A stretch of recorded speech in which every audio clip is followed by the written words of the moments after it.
Kisah detik-detik wafatnya Rasulullah Shallallahu Alaihi Wasallam. Nabi Muhammad Shallallahu Alaihi Wasallam adalah Rasul terakhir yang ditunjuk langsung oleh Allah Subhanahu wa Ta'ala sebagai penyempurna agama-agama samawi sebelumnya. Beliau merupakan satu-satunya manusia yang diutus menjadi Rasul oleh Allah Subhanahu wa Ta'ala. Dengan kesempurnaan akhlaknya, beliau juga merupakan qudwah bagi seluruh umat manusia dari masa ke masa. Kepergian Nabi Muhammad Shallallahu Alaihi Wasallam di usianya yang ke-63 tahun lebih 4 hari, sungguh meninggalkan duka yang sangat mendalam bagi para sahabat dan seluruh umat Islam. Berikut adalah sinopsis detik-detik wafatnya Rasulullah Shallallahu Alaihi Wasallam kembali ke haribaan ilahi. Wafatnya Nabi Muhammad Shallallahu Alaihi Wasallam.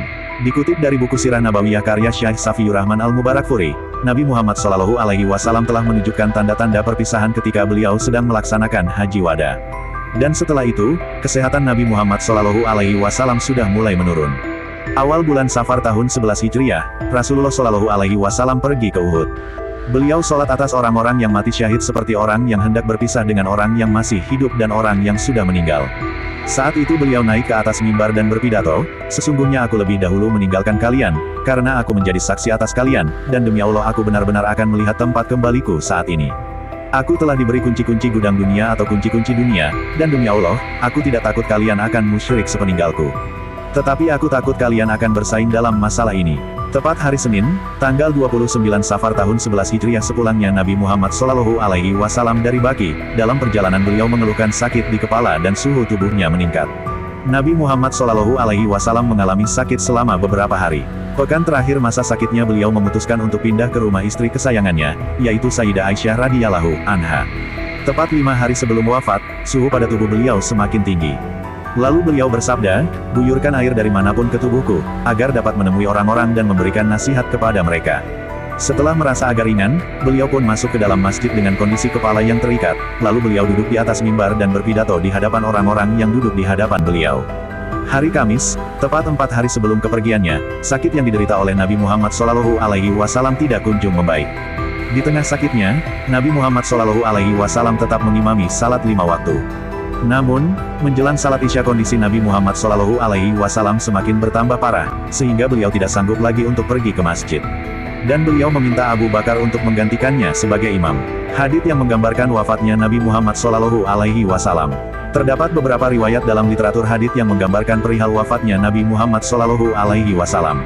Sayyidah Aisyah RA berkata, ketika Rasulullah sakit parah pada saat wafatnya, dia memasukkan tangan kanannya ke dalam air, kemudian dia menciumnya dan mengusapkannya ke wajahnya, lalu berkata, "Tidak ada Tuhan selain Allah." Sesungguhnya kematian memang memiliki rasa sakit. Hadits riwayat Al-Bukhari. Hadits tersebut menggambarkan kondisi Nabi Muhammad Shallallahu Alaihi Wasallam yang sedang mengalami sakit parah dan bagaimana cara beliau menghadapinya dengan selalu mengingat Allah Subhanahu wa Ta'ala.